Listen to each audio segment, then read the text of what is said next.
Hello and welcome to Everton Agenda. Today, I follow Everton. I'm Ryan, your host, and we're going to be looking ahead to the trip to Wolves. Now, Everton have got a fairly decent history against Wolves, particularly last season, with 2 wins, winning away at Molineux and at home, which was one of the last games of the season. But Wolves are coming into this fixture in really good form. They've actually turned things around. They did draw at home. Sorry, they drew away at Leeds 1-1 in the last game. But before that, they managed to have an amazing comeback win at Aston Villa, which was 3-2, and previously beaten Newcastle and Southampton. So they look like they're in a decent run of form. And Everton, of course, as you know, are really struggling at the moment. So I'm going to touch on a few points today in this video, and I'm also going to look ahead of the fixture on Monday night, which I'm going to be attending with Mabsy and Basil, who are also on the channel. So I'm going to start with some injury news. The Decore situation, first and foremost, he's not available just yet. He's a few weeks away, but the talk is that he's going to be back available just before the international, just after the next international break. So we should see him back for the derby, and fingers crossed on Calvert-Lewin as well. Now, in terms of other news, he said he's got a couple of players that are also quite close to fitness. I believe these are Fabian Delph and Andre Gomez. So I would expect them to be involved in some capacity, possibly on the bench on Monday. And also Cenk Tosun, who I think is looking better the less he plays. He's obviously been out on loan a couple of times and picked up a few injuries, but he could come back into the fold perhaps as an impact sub. Obviously, he's going to leave at the end of the season, but just with the players that we have at the moment, I could see him getting certainly on the bench and potentially coming off there. So there's a few players potentially coming back. He says Richarlison isn't 100% fit. Well, of course not. He's going to only get fit by playing games, but for me, he's got to start. So there's no question of that. So there isn't really any other injury news. Obviously, we're coming back on the back of a really terrible defeat at home to Watford. And I think a lot of fans are still really struggling to contend with that result. And I'm going to bring Dave in on this, who says, I honestly can't see where our next points are coming from with the squad as it is, Ryan. I mean, David, I share your sentiment. I think it is a real worry.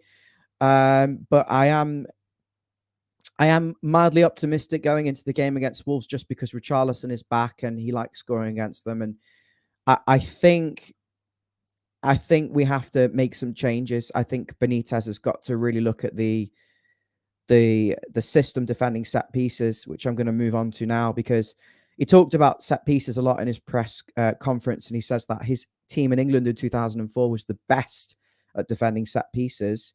And they had a zonal marking system. We don't have the players at the moment to be able to enforce the system. We've got Calvert-Lewin out, Decore out, and Yerry Mina potentially missing this game. I've been told he's a serious doubt. So you're talking about 3 players who are 6 foot plus, who, if you're doing zonal marking and you've got them 3 in, you're fairly confident, arguably with them 3 in and Richarlison and possibly Michael Keane as well. Got 5 really dominant aerial players, and you'd be confident defending set pieces and also attacking and trying to score goals from them. So the fact is we haven't got them players. And against Watford, we had a very, very small team. Andros Townsend, I think he's 5'9". Damari Gray, not much bigger. You look at that midfield, Allen and Davis, they're tiny, and even Ben Godfrey at centre-back's a small centre-back, and your 2 full-backs aren't 6 foot. So you're really, really struggling there. And your alternative is you go man-to-man. But, then you're thinking, well, Wolves, a big team, big defenders, and, you saw against Watford and you saw it against West Ham, they're all 6-footers. So man marking's not going to work. So just think the execution of this zonal marking, obviously needs improvement. It's very static. And my main worry is we probably don't have the personnel at the moment to be able to really be effective at defending set pieces. So don't concede them. Don't give away cheap free kicks. Try and stop the corners. I mean, Wolves have got really good pace down the flanks with Pedro Neto and the Adama Traore, and I can see them getting a lot of corners. So we've just got to try and limit that because it's going to be a real struggle for us tomorrow if Yerry Mina isn't available. So that is my concern on set pieces. He's just obviously covering his own back. Hi, Mark. He's saying, I hope Rondon drops to the bench. He's useless, awful at Watford. It's hard to argue with that, Mark.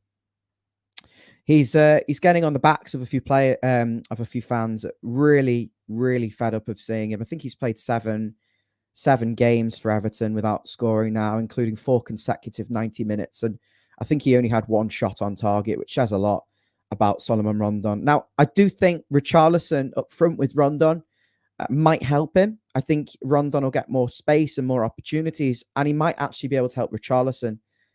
But the way I see it is at the moment, just with that midfield pairing of Davis and Alan, there's no way we can have 2 up front because we will just get absolutely run ragged in midfield. Now, for me, given the likelihood that Andre Gomez won't be fully fit and he could be on the bench, same with Cenk, same with Fabian Delph. For me, I think you have to just give Jean-Philippe Gbamin a go. How bad must he be if he can't get in the team at home against Watford ahead of Tom Davis? He must be utter garbage. So, I mean, he probably won't play on that basis, but you've got to give him a go. I would, against Wolves, start Richarlison up front and Damari Gray and Andros Townsend either side. So you've got a fluid front three for counterattacks. And then I would go for 3 in midfield, and it would probably have to be Alan, Tom Davis, and Jean-Philippe Gbamin. Now, don't get me wrong. I think that is a really poor midfield 3, Alan aside, but he kind of needs someone to hold his hand, a bit more physical with a bit more pace. So it's difficult. I think if Andre Gomez was fully fit, he would definitely start. I think if Fabian Delph was fully fit, I think he would start. But the reality is they probably aren't fit, and I think you have to go with 3. The alternative would be maybe Ant Gordon on the left and Gray at the tip of a diamond midfield, maybe, or at the tip of a 3. But I think we're going to be left quite short. Now, in defence, obviously, that picks itself. If Yerry Mina's fit, throw him straight in there and alongside Michael Keane. I think we need a new centre-back for sure in January. Because Holgate isn't good enough for me. He's too lightweight and too erratic. And Ben Godfrey, I can't decide whether he is a centre-back or a right-back, or really not that good at either of them. I know that sounds really harsh. Probably he's unfit with COVID. I think his best attribute is his recovery pace and his tackling. So I'm a bit concerned about Ben, because I think if he had maybe a Yerry Mina alongside him who's more physical and is a real unit, could really help him. And Ben's, that last man recovering defender with a bit of pace. But at the moment, I think against really shaky Michael Keane, I don't think that pair works. I don't think Keane and Holgate works. I don't think Holgate and Godfrey works. I think the only central defensive partnership that I think works to some extent is Mina and Keane. So they have to play. And obviously there's no competition at fullback. We don't have a single fullback spare in reserve. If you class John Joe Kenny as a fullback, you don't know anything about football. He's utter garbage. So you've got your 2 fullbacks, Dean and Coleman. And I just think they've got to be careful against Wolves. If they push too high, they'll get exposed on the counter-attack from Wolves because they've got a lot of pace. I think in midfield, I don't think Wolves are the quickest. Obviously, in there, they've still got likes of João Moutinho. I still would prefer the extra man in there and just stop Wolves getting that possession and building up, because if we go 2 for 2, I guarantee you we won't get a sniff of the ball, and it will be counter-attacks all day long. And then you're kind of just hoping that Wolves overcommit and leave a lot of space, because we aren't a big side. Yeah, Damari Gray is quick. Richarlison's fairly quick, but there's not an awful lot of pace. So it is a bit of a worry. I'm going to come to Mark's comment here. He's saying, we were all shouting at the Gladys Street end to get Rondon off for Richie, who we all thought was exceptional. Gordon went off instead, just a joke. And then he takes Gray off when we were 2-1 up. It's just suicide. And I think this comment from Dave as well. We know he's garbage. He's a big unit. Alan can't cover every blade of glass for Tom.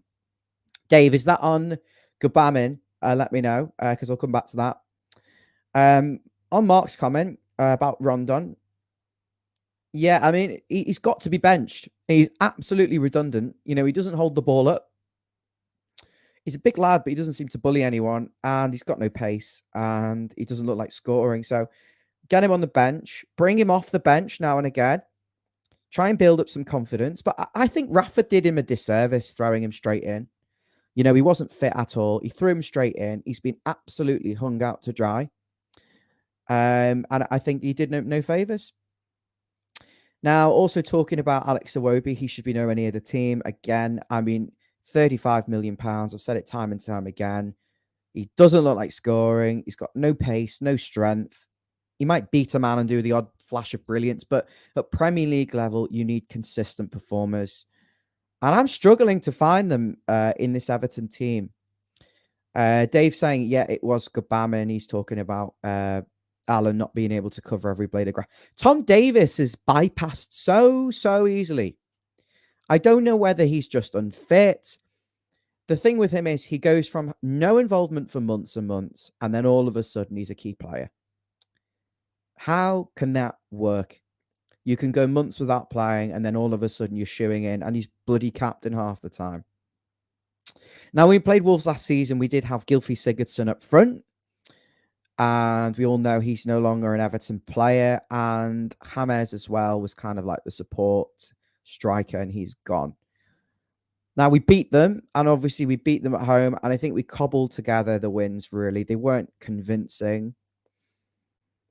In this game, I think Wolves, obviously coming into this with a bit of form, we need to show them some respect. We need to be wary of the pace down the wings. We need to not give away any cheap free kicks and corners if we can. And I play the extra midfielder just so he can get a grip of the ball and try and get a bit of possession, because football, you need the ball to score. And if we don't have the ball and Wolves have got it, we will concede. And it is a concern. Now, we're only a few points off fourth, so I'm not majorly panicking at the moment. I'm not saying the season's over, but I am saying that we're in danger of slipping away from sort of like that pack we were in for a while on 14 points. We have some really difficult fixtures coming up, so we've got to get at least a point on Monday. And I think fans would still be disappointed with just a point, because we're Everton and it's Wolves, who were really poor last season. They sacked the manager, and okay, they've got Jimenez back now, but he's not the same player. Traore has got no end product. Watch him score against us now. So let me know in the comments what you think we should do for Wolves, what your team would be. Do you drop Rondon and start Richarlison? What formation would you be going with? And particularly interested in that midfield, because I think everyone's set on the defense. Who would you go with in the midfield? Let me know in the comments.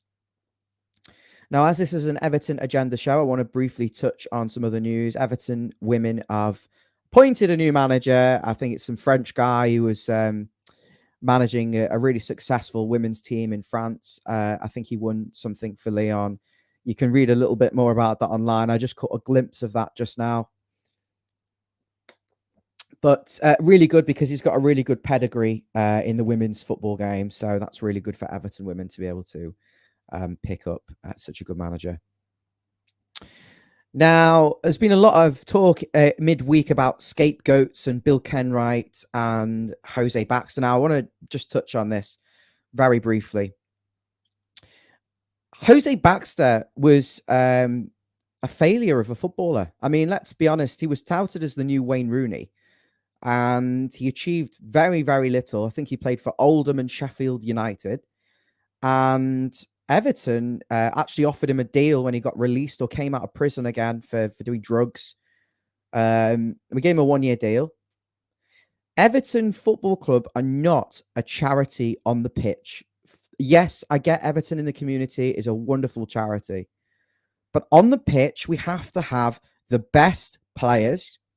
And in terms of coaching, people who are the most qualified for the job.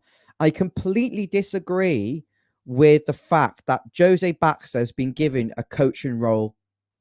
What credentials, other than the fact he's not even an Everton fan, okay, he's a Liverpool fan, But what credentials has Jose Baxter got to be an Everton coach? He was selling Lemo or something like that, doing drugs runs and sniffing. I don't know the ins and outs, but I know he was in a lot of trouble and he made mistake time and time again. He failed at Everton to make the impact that everyone thought he was going to be, and he retired young. This is Bill Kenwright, and I've got a lot of respect for Bill. I'm not saying he's perfect, and I'm not saying he makes a lot of mistakes. I think he is good, does a lot of good things. I also think he does a lot of bad things. The reason I say this is because at Everton Football Club, it is jobs for the boys.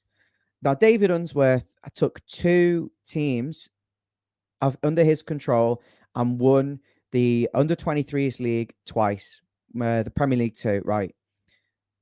The only players who've come through are Kenny, who's going to leave on a free at the end of the season because we can't get rid of him, and Gordon. Where are the rest of them?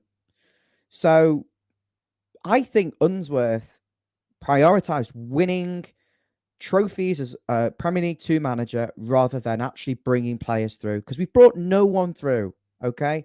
We're bringing no one through. The academy is useless. So he should go. And getting Baxter in, it's all about jobs for the boys. It's not about who's the best qualified. And I know Brands is getting a lot of criticism. Let me know what you think about that. Because of becoming more failures than success, a director of football who seemingly has no control over footballing matters, yet the manager who's been in seems to have full control. I don't have much problem with manager asking for who he wants, but at some point, someone up there must have the power to veto a signing. Solomon Rondon was playing in China. You don't go to China if you are an elite footballer, a Premier League quality footballer. Because if you're that good, someone will offer you a contract in the league. Okay. And no player with the right mentality goes to China. So why have we allowed Everton to sign this garbage number 9 who will be with us probably till the end of next season? There's no way fans will tolerate a 3rd season. So there's no control from Brands because he allowed that signing to happen, and there's no way that's in the right remit for Everton Football Club.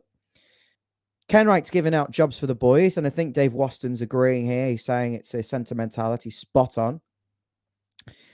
It's jobs for the boys, and that's not going to get results. And this is why we have the mediocrity we have now.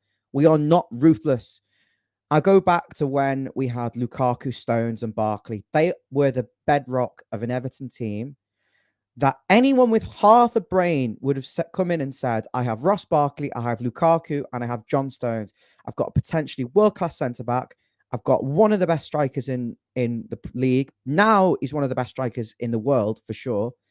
And Ross Barkley, who could have been the talisman that, for Everton Football Club. Why did we alienate these players so much that they all left and we spunked?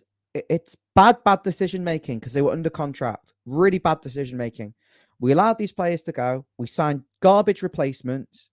We're paying the price years and years and years trying to rectify these mistakes that have been made by other people. And we're making mistakes again with Rondon, albeit not costly in terms of finances, but we're still infuriating the fans. Now, those 3 players with the bedrock of an Everton side that if we'd have simply hired a competent director of football or someone who knew what they were doing at that time, we could have built a really good team around them. And you look at the rival clubs like Liverpool. I hate to talk about Liverpool, but I am. The side stays the same year on year. They very rarely change. They very rarely make signings. It's the continuity, the settled feeling that really helps. And I just think Everton is change every single year, ripping everything up. Now, the last few years, we've struggled. We were actually going to try and rip up again, but we can't get rid of the players. We have to wait till the contracts expire before we get replacements. We are inept at getting rid of these names. Now, last week, we have 5 years since Farhad Mashiri took over, and since that period with Lukaku, Stones, and Barkley.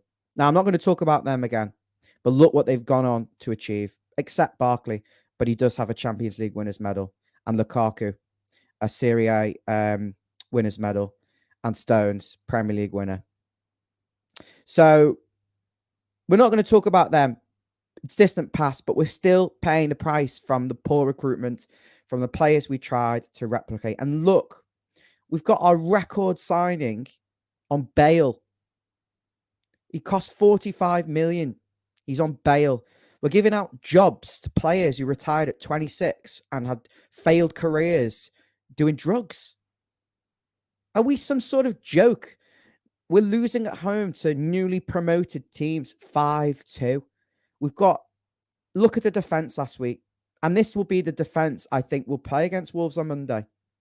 Dean, left back for France. Pickford, England's #1 goalkeeper. Yerry Mina starts for Colombia. He's their best defender. And they keep a lot of clean sheets. Actually, I'm exonerating Yerry. I'm exonerating him. But Michael Keane, year on year, he's the same player. He's never going to change. You're going to get 6 weeks where you're going to have great games. You're going to get 6 games after that where he's going to be absolutely awful. And then he'll have some mediocrity. He's not consistent. Seamus Coleman, bless him. He's trying. But he's 33. He hasn't been replaced. How many transfer windows does it take to sign a right back? Tell me. Why haven't we signed a right back? We're going into games on Monday. 1 injury to a player. And the players we're bringing in replacement are championship quality. The right back gets injured and John Joe Kenny's coming in. The centre back gets injured and Mason Holgate's coming in. At left back, we've got no one. We've got Ben Godfrey, a right-sided centre back who will have to play left back. In midfield, 1 more injury and we've got kids playing. Up front, we've got no one. We've got Rondon. We've got Cenk Tosun, who's been out on loan twice and damaged his knee both times, running. I'm wound up by the whole thing because it's so frustrating. You're looking at Newcastle getting new owners and they're going to spend massive. They will spend a lot of money. And West Ham as well. They've got the new stadium. They beat us. Moyes is doing wonders. They've just knocked out Man City. So, yeah, on the Everton Agenda, which is the show, I've called it the Everton Agenda because I feel like I've got a bit of an agenda tonight. Let me know what you think. Do you agree with me? I'm looking at you, Jeff. I'm looking at you, Dave. Mark, some of our regular watchers and commenters. Let me know what you think. Are you just as wound up as I am? We are in danger of petering out again this season. We have to beat Wolves because you look at the fixtures coming up, Spurs, Man City, and Liverpool. I don't see us getting a thing about Man City. I don't see us getting anything at home to Liverpool. I think they're too good. I think Spurs are hit and miss. I think we might have a chance. But look at the midfield of Spurs. Ndombele. Sorry. Ndombele. They've got Son, Kane. They've got a good team. Everton have also got a good team when everyone's fit. But the difference between Everton and our rivals, even Villa, West Ham, they have 1 injury. Like I talked about 1 minute. Their replacement is a Premier League player. You understand? They've got a squad. We haven't got a squad. And this is why against Watford, we were outplayed. This is why against West Ham, we were outplayed. And I'll be honest with you, we've been outplayed most of the season. We're good at counterattacks. We've got the 2 strikers there because they're good finishers. But we don't play on the front foot. We don't have a centre midfielder who drops in, picks the ball up, and is willing to distribute. The centre-backs don't split to make space for that centre midfielder to drop in like a Gareth Barry did. Dean doesn't look like the player he was in his first or second season. He looks a yard slower. I don't know whether it helps having no one really to link up with in front. I mean, I think, don't get me wrong, Damari Gray is absolutely brilliant footballer. But Dean seems more effective when he's got someone who wants to drop in to cut in and, link up with him and let him get forward. I think the players that we have at the moment occupy the same space as Dean. So I don't think he gets forward. I don't think he gets into the same positions. It's really easy. I know this is quite a negative video coming into the Wolves game. I'm going to be there. I'm going to be at Wolves with Mabsy from the channel and with Basil as well. We've got 3 tickets. And yeah, I'm really excited because I'm going to an Everton away game and the atmosphere will be good. The atmosphere at Goodison at the moment is really poor. You go in and people are just sat in expectation and no one's singing. Their songs are very quickly shut down. And I can't quite put my finger on it. I think there are some things we're doing that doesn't help, such as the opposite fans are still, the opposite team is still walking out from the corner, and the timing of the sirens is off with the players walking out. It doesn't make any sense. I don't like it. But the atmosphere is really poor at home. I don't know whether it helps the Rafa factor. I still think there's 40% of fans who will never accept him. And look, I'm only 27. I'm 28 in a couple of weeks. I've never seen Everton win anything. The closest I've seen to Everton winning anything was 2009. And yeah, there's been a couple of near opportunities, but we bottled them. I'm thinking of 2012. I think Andy Carroll scored a winner. Martial scored a winner at Wembley as well. And the Wigan FA Cup quarter when we had a clear run to the final. So I've seen us win nothing. Now, I think fans like me, obviously, our patience are running out a little bit because it's just year and year of disappointment. But the younger generation go into Goodison and they are fairly optimistic, I think. Or they're just used to it. They're just used to it. It's the older fans, maybe like Steve Ellie from the channel, or my dad, or perhaps some of you guys watching, that have seen us actually win things. And you're comparing this Everton team with, you're comparing this team with an Everton team from the 80s and earlier, perhaps, where we were decent. So you're comparing, you've got fans going into the stadium who are used to seeing Everton win and have seen Everton win, and they're comparing Everton now to the Everton then. And that's why it creates a negative atmosphere, because they're fed up already and they're witnessing this crap. The football last season under Carlo was dog shit. It was absolute dog shit.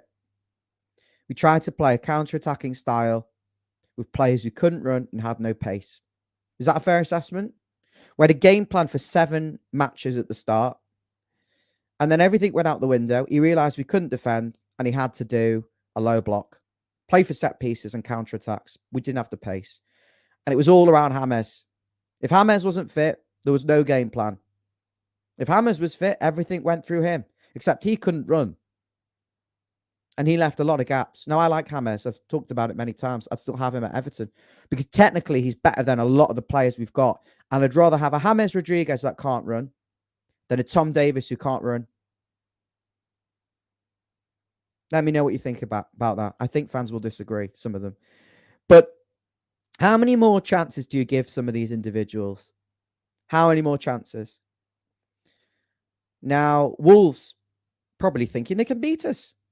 And they were poor last season. They sacked the manager. Now, I think potentially we'll do this stupid thing, 5 at the back, that we do against them where we match them up. We've done it a few times against teams that play 5 at the back. When has 5 at the back ever worked for Everton? I can't think of one game where we've played 5 at the back and I thought, wow, they don't look like scoring the opposition. All that does is invite them closer to us before we can get a tackle in. If we're going to be defensive, pack the midfield, stop the space between the lines, protect the fullbacks, and have the extra man in there who can support the striker. Let me know. What do you think about that? I'm going to come to the comments. Jeff is a regular on the show. Hope you're well, Jeff. He's saying, I agree pretty much. No quality replacements. Player we get injured. Exactly. Nobody else wants to play. Yeah, but we have been offering big wages. This is the thing that confuses me. You'd think we'd be able to attract players who are just happy being squad players. Mark says he misses the Baines and Pienaar double. I think this is what Dean needs. He needs that little link-up player in front of him. He's also saying 1995 was a great day, poor season. Yeah. Now, Dave, I would ask you now, 2013-14 for me, I think that was the best season in my memory since possibly Moyes, mid-Moyes. Maybe 2008, I think we were quite good. Now, 2013-14, I thought some of those players were brilliant and were close. People were saying that was close to the best team of the 80s, and we let a lot of them split up. We didn't build on the ones we kept. Jeff saying, I saw the 80s in the flesh. First game, 1975. Yeah, I know. It's devastating. I mean, let's be honest. I'm a Scouser. Believe it or not.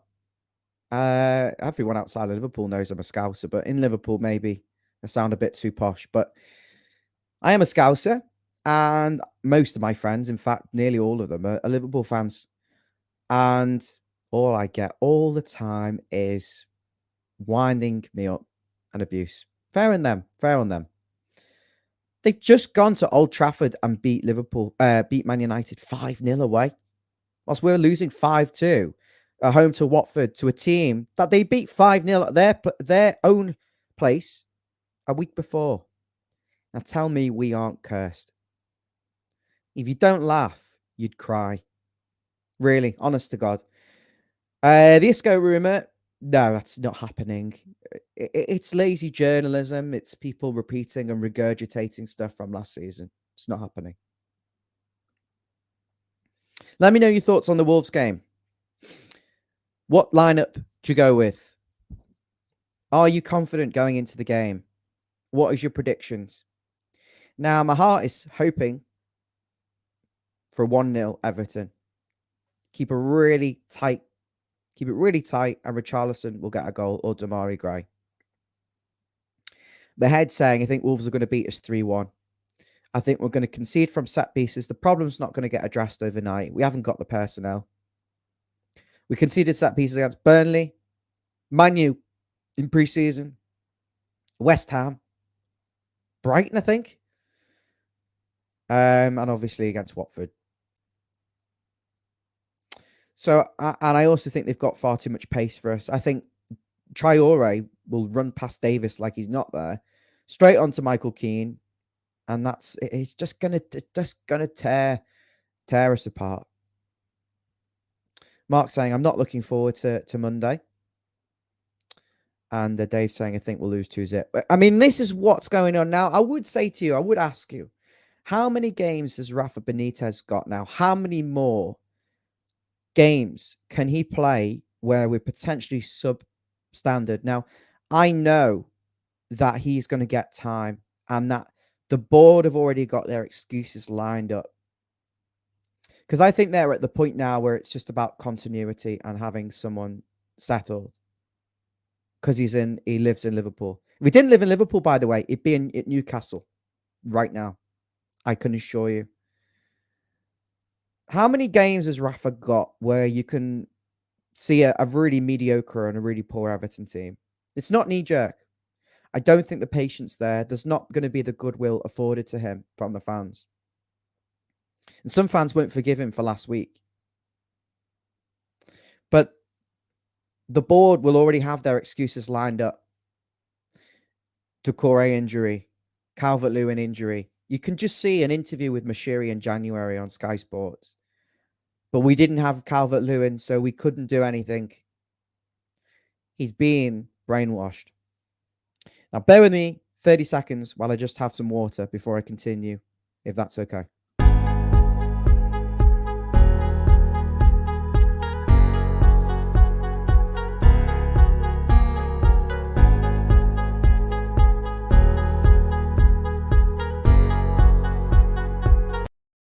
I'm back. Thanks for your patience. Obviously, I'm on my own tonight on the stream. I'm hoping to do a video with Everton Rose at some point, hopefully this weekend. It'd be great to have her on. And also Dave from the County Road Bobblers at some point. I'm hoping to get them both on the channel. Just because it is a solo video, it's all about the comments and interaction. So keep them coming in and I will read them out and try and pick up on any topics you want me to cover. Now, Wolves. I know he's not everyone's biggest fan, but Mark Lawrenson has given Everton a prediction, and let me guess, it's a 2-0 win for Wolves. He's saying Everton have had a bit of a blip, which is worrying. The 2 summer signings have been great, but I wonder if teams have started to figure them out a bit. What do you think about that? Have teams started to figure them out? For me, I think Loro is a joke. They've just been in a poor team. They're wingers. You've got to have strikers. You've got to have a link-up play. You've got to have someone to finish off the chances. Look at the Damari Gray chances against Watford and West Ham. He beats players for fun. The ball's glued to him. He gets down the wing. He got an assist against Watford. So for me, I have no issues with Damari Gray or Townsend. I just think they can only be as productive as the players they're playing with. They're not going to dribble past everyone and score solo goals every week, although I can see them doing that now and again because they're that good. But they need a striker, and I think the returning Richarlison will see them in better form. So my argument would be keep it really tight against Wolves. Keep it really solid. Pack the midfield, your biggest defence. Don't concede anything too cheap.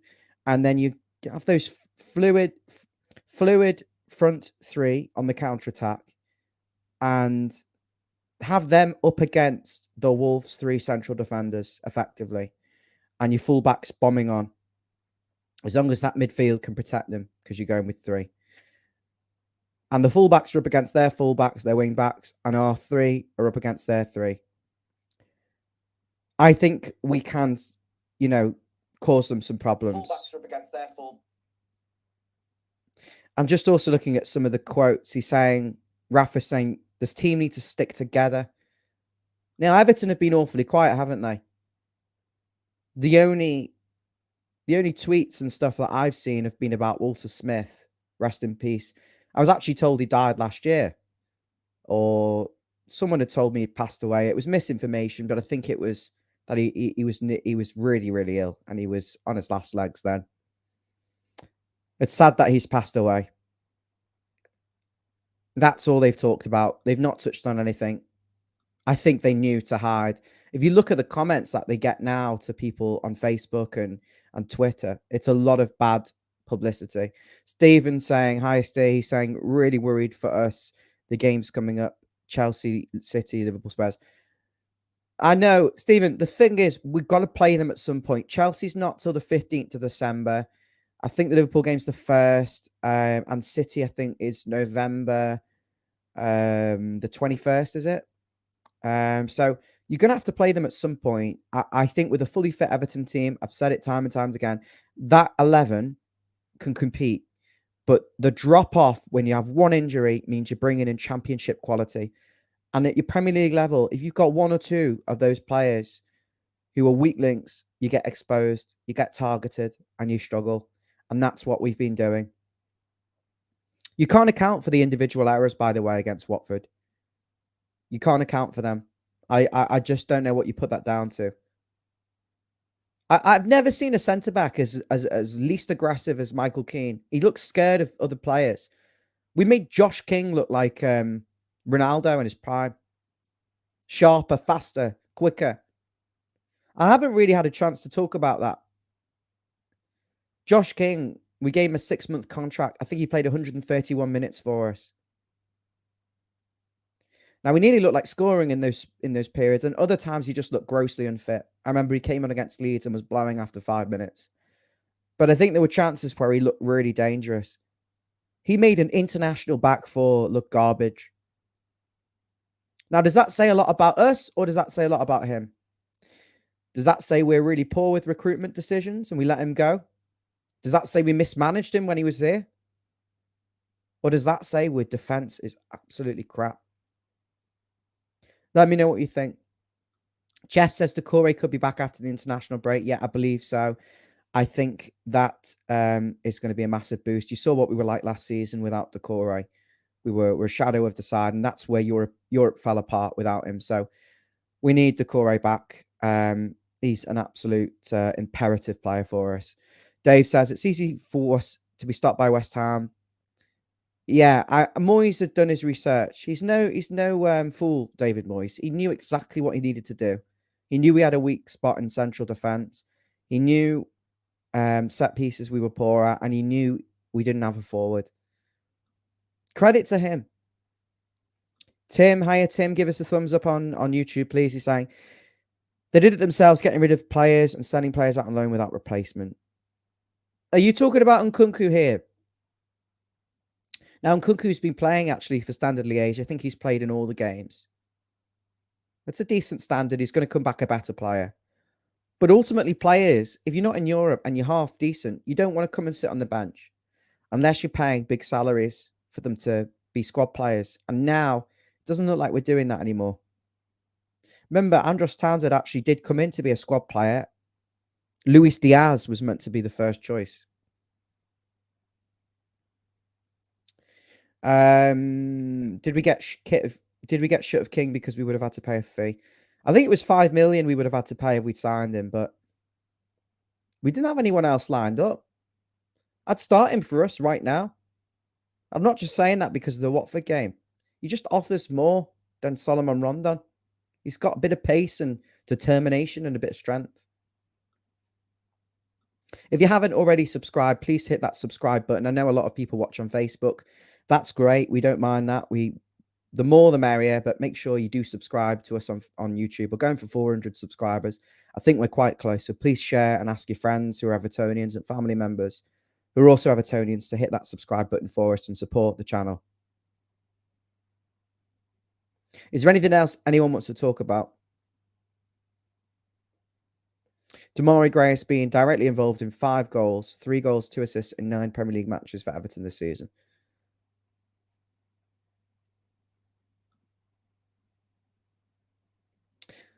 I'm a bit speechless. I don't think I've got an awful lot more to talk about. So if there's any more comments coming in, I'm happy to bring them up. I'm happy to talk about them. If not, I think I'm going to wrap up in a moment.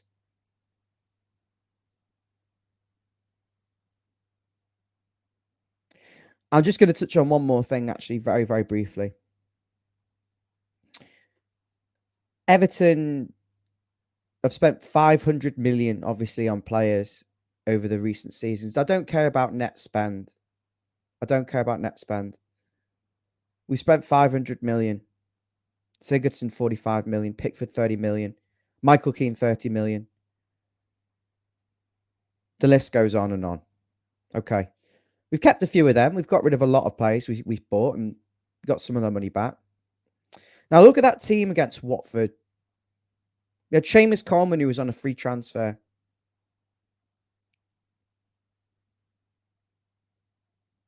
Who else? This is Everton, who spent 500 million on players. Where are they? Seamus Coleman, free transfer. Now, Michael Keane, Pickford, Ben Godfrey, and Luca Dean. They all cost money, and they were the worst 3 on the pitch. Sorry, not Pickford, but the 3 in front of Pickford. They were the worst 3. Tom Davis, midfield, free transfer. Andros Townsend, midfield, free transfer. Demarai Gray, 1.7 million. Rondon, free transfer. To my knowledge, the 6 players who cost less than 2 million combined. We spent 500 million. Where are all the players we signed? They're all injured or we sold them. But do we need to set some expectation then? Because the players we've played against Watford were free transfers and nominal fees. Is that where we're at? Are we being overly harsh? Or does this simply highlight how we waste money and now we're left with these? I'm going to wrap things up. I've just got a couple more comments I'm going to go through. Steve says, not hopefully for Monday. Squad depth really exposed now. Correct. I do think we have Cenk, Andre, and Peter. Might as well bloody Peter Andre. Andre Gomez and Fabian Delph coming back. Dave's saying Rafa's job will be under threat if we lose the next. Yeah, it'll be gone if we lose the next 5 games. There's no way. There'll be death threats from the extreme fans. 34 million on a Wobie. Yeah, I mean that's it. It's just gross misconduct and condom muscles. Yeah, he's awful. Right, guys, thanks for joining. I know it wasn't really as a normal video. I think there was quite a few things I needed to get off my chest and talk about. But we did get to cover some of the Wolves game, which is the main thing. I think we all know what to expect from them. Sort of like a 5 at the back, 2 in midfield, good passes of the ball, big, good at set pieces and pace. And I think we have to get something there. We have to get something there. Right. I'm going to see you all soon. Thanks for watching. Hit the thumbs up button, please, wherever you're watching. Subscribe. Let your friends know. See you soon. Take care. Bye now.